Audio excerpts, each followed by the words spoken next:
And I guess before we get started, I'm just curious, who's seen the presentation before? Who's seen Head, Heart, and Soul?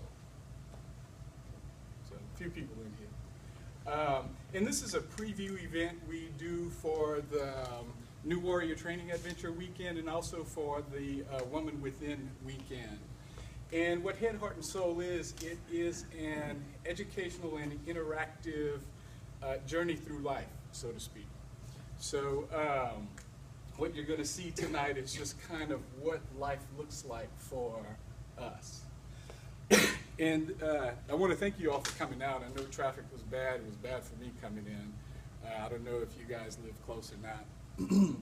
And for you football fans, I know that there's a big event taking place tonight. I think they started. 7 o'clock? Our time, 8 o'clock. Okay. All right. So again, thank you all for coming out for that. There's a few other people that should be walking in, so we should be expecting a few more guests. And so, what I'd like to ask you to do now, before I get started with the Head, Heart, and Soul presentation, is I want you to do a little reflection, if you don't mind.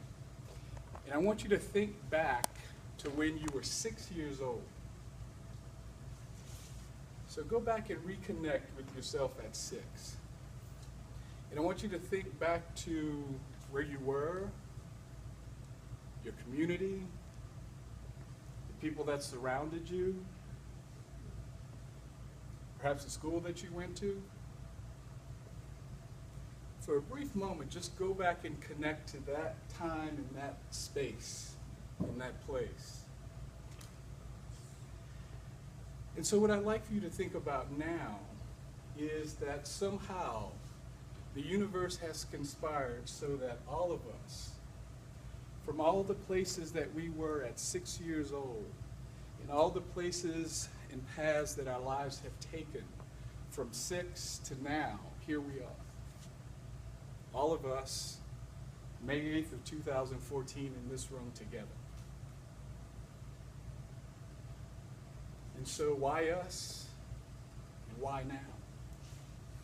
Is there some deeper meaning in us coming together tonight? Is there something perhaps that we are here to learn or to know or to discover? So just sit with that as we go through this presentation tonight.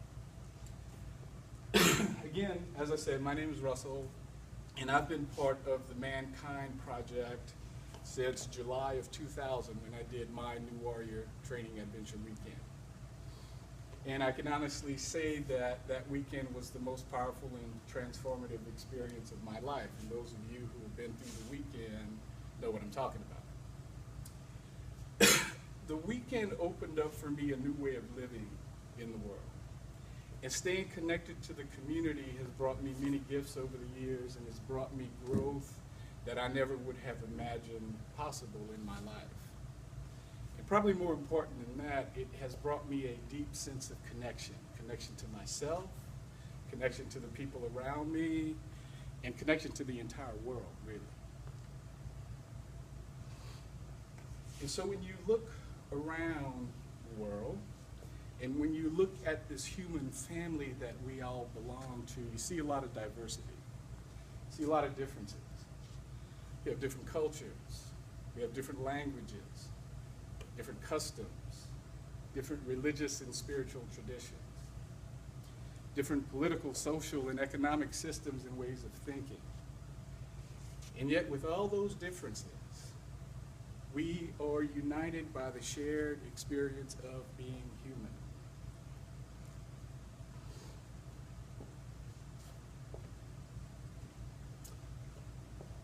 And yet, when you look around this world that we live in, when you look around us, you see a lot of people struggling. You see many social ills. Just turn on the evening news and you'll get an earful of what is going on in the world. And one of the things that I think about that, and I think a lot of other people believe about that, is that the struggles we face is a function of how disconnected we are. How disconnected we are first from ourselves, and then from each other.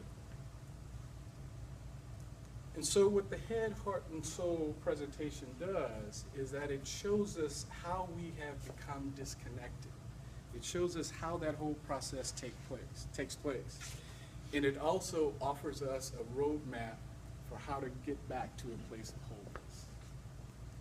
And so, Head, Heart, and Soul is an educational and interactive presentation. And so what that means is that I'll need a few volunteers. And before we even get into that, I just want to apologize for the temperature here. I don't know if y'all are comfortable, but I'm up here and I'm sweating just a little bit, so please excuse that. So who would like to be my first volunteer? So Gene, thank you. I could. Hey, don't give it away. Okay. So that's see. And so, what Gene represents, and he's already demonstrating this for us, is how we begin life. This represents us at the beginning of life, in our radiance and in our glory, just full of life, just that newborn life. And if you think about how you feel when you're near an infant child, there's a certain energy and essence that that child has. And instinctually, we start to laugh, it brings us joy, and we want to connect. And I'm reminded of a situation that happened to me about 3 years ago. I was at a party at a friend's house. And he had a son at the time who was just under a year old. And he brought his son over to me and he's like, "Here, Russell, get you some of this." And so he handed me his son, and immediately I felt that connection and I felt the energy and the essence of that child. And it was a very powerful, powerful experience for me. And part of that, I think that happens for everybody, but for me, someone who doesn't have children, it was an even more special moment. And so, Gene, if you could kind of demonstrate for us a posture, if you will, that would represent that child, that golden child is what we call this, that's just into the world, it's full of life, full of promise and potential, and just ready to take on everything. Yeah. Yes, exactly. And with all the promise and potential that child has, and with all the energy and essence it comes into the world with, it has two very important questions. And the first question is there a place for me here? In this family, in this community, and in this world? And the second question that child has is, will you love me? Because without it, I cannot survive.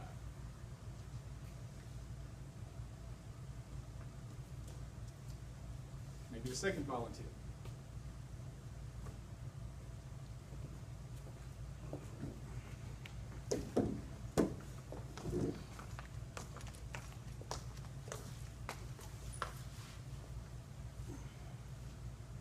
So several years ago, I read a book by a man named David Richo. It's called The 5 Things We Cannot Change and the Happiness We Find by Embracing Them. And among those 5 things that he outlines in his book is that pain is part of life. And very early on, that child experiences pain, in particular physical pain. Being birthed into the world comes with physical pain for that child as well as the mother. And so the child learns early on about physical pain. And not only that, as the child goes into the world, there's all the bumps and the bruises that we all get, falling off the swing, monkey bars, that kind of stuff. But sometimes that physical pain is inflicted on that child by the people closest to him. Cases of child abuse, physical abuse. I've heard stories of people getting beat with belts, belt buckles, extension cords, sticks, people even getting burned. And then we go on further in life, and maybe we are the victim of a violent crime, and we experience physical pain that way. Or we enter into a relationship and there's some sort of violence with our partner. And then it doesn't take long for that child to experience emotional pain. And sometimes that emotional pain comes in negative and shaming messages that that child receives. And sometimes those messages are, "You were a mistake. I wish you had never been born. Something's wrong with you. You're not worth anything. You're never going to amount to anything." There's no shortage of negative messages that we get sometimes from those people closest and dearest to us whose words mean the most.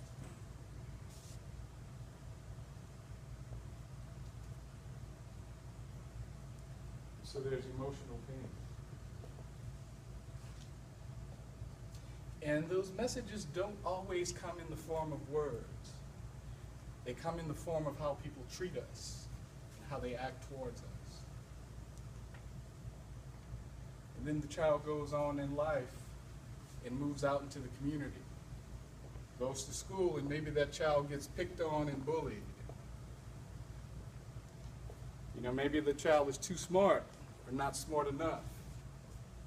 You know, or maybe that child is not from the right side of the tracks. The wrong religion, the wrong color. Not athletic enough. Again, you name it. Lots of ways that those emotional scars can come to us.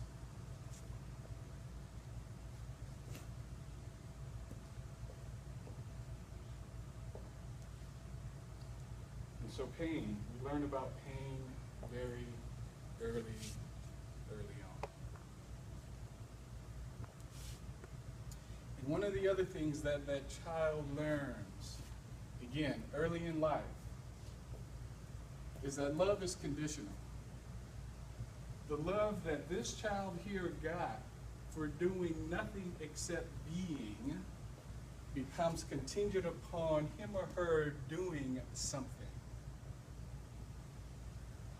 And if that child does other things, that same love can be withdrawn and taken away. And so that radiant, glowing child starts to feel this pain, and it starts to understand that love can be conditional in many cases.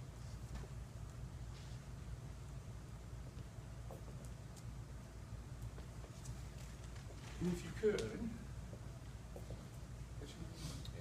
Andy, could you show us in a posture what pain might look like? If you were to demonstrate that for us.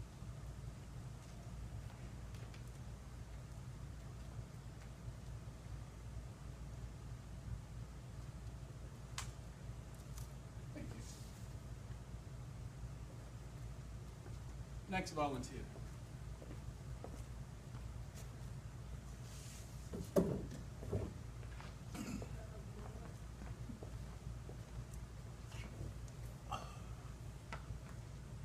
So once we experience pain, there's a reflexive response to pain called fear. We usually begin to fear the things that hurt us in some way, because we know how it feels, and we become afraid to feel that again. And so we have fear.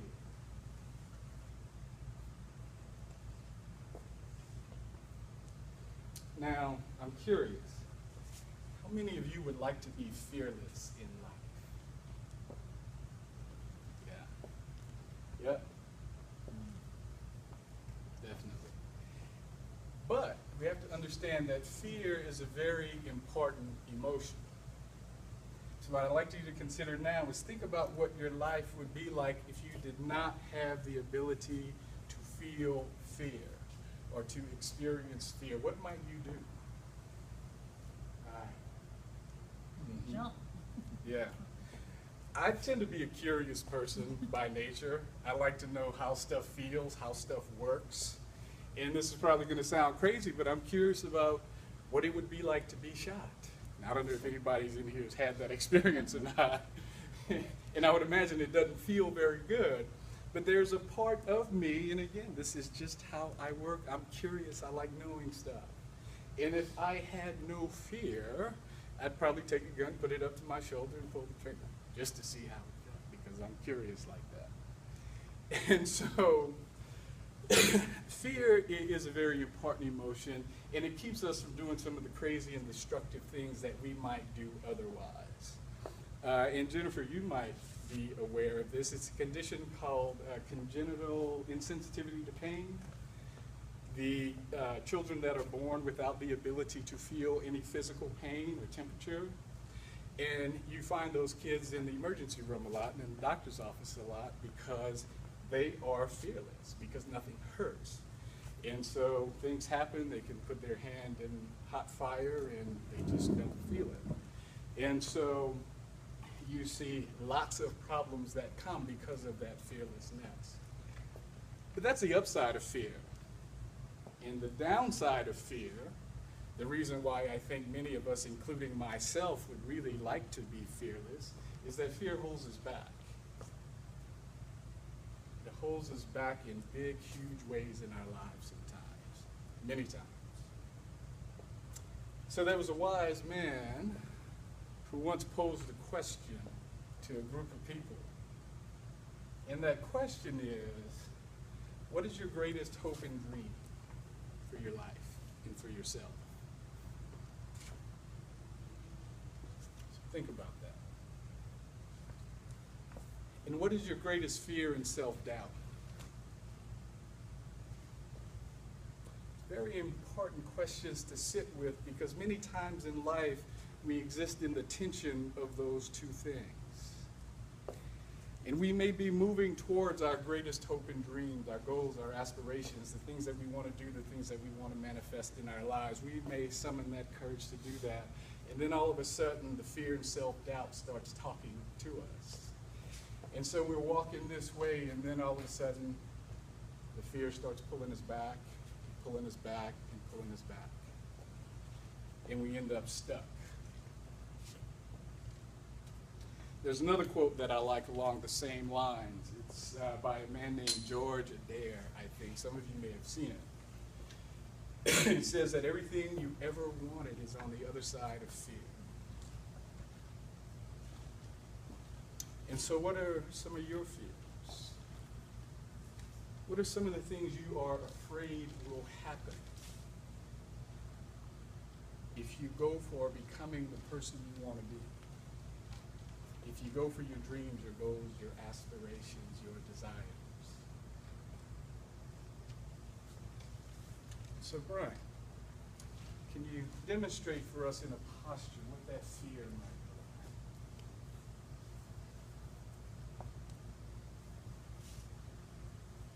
Yeah. Thank you. So, next volunteer.